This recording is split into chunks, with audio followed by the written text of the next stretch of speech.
I think the biggest thing, and this is a common question, is like, how much healing do I have to do? How much internal work do I have to do before I'm ready, right? And people hear you say certain things like, oh, you should be healed or you should do a certain level of work. And they think you're saying you have to be completely healed, before you can get into a relationship or before you're worthy of love. And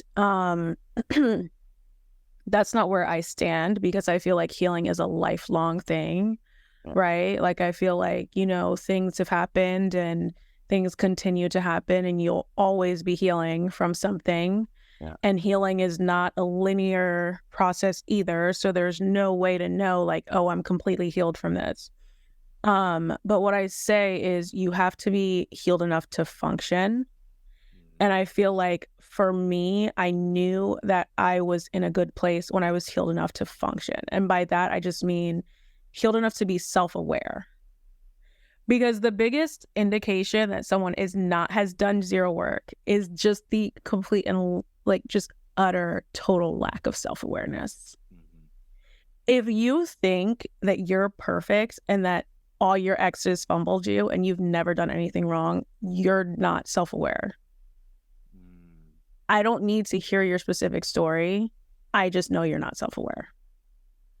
Because self-awareness comes with, even if this person was wrong, what was my role in it? And that's such an offensive thing to say today, because it sounds like blame. And I always say accountability and blame are not the same thing. Because I believe that the person who's best to hold accountable is the person who's in control. And the only person that you can control is yourself. I felt that. I was just like, and again, this is the challenge. These are the questions that you need to ask yourself. These are the conversations you need to have, is that self-reflection, is those hard questions. I love that.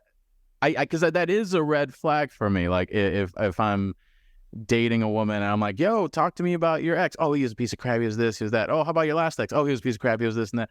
It's like, I'm like, every day a guy I dated since 5th grade has been a narcissist. And I'm like, really? Wow. Okay. Because self-awareness would tell you that it sounds like something's wrong with you at some point. Because then the question is, so what do you have in common with these people? Right. Why do you keep running into them? Like, out of 7 billion people on this planet, why do they keep finding you? Right?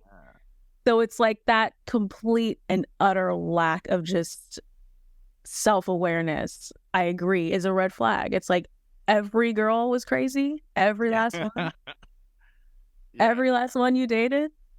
Yeah. Okay. And it is a challenge, right? Because I'm like, the last thing you want to do is like talk about how your ex was like good or not bad. Like, it triggers some people, but It's like, you got to ask yourself, like, this is how he's gonna like talk about you. Like, this is how, like, if it does end, no, it's gonna last forever. It's gonna be magical. No, if it does end, this is how he's gonna talk about you. And even if it was bad or was this or all that, at least want to say like, oh, these are the qualities that I really enjoyed about it, and these are the things of why it didn't work out, and this was how I was an active participant and what worked and what didn't, and this is where I'm at going forward. And that is like, oh my goodness, this person's so reflective. I could work with this.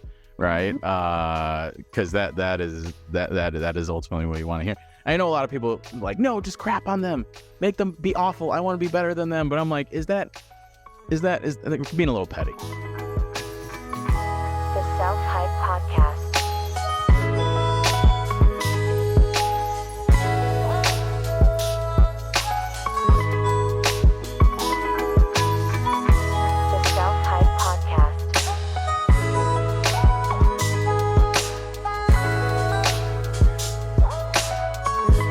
Self-Hype Podcast.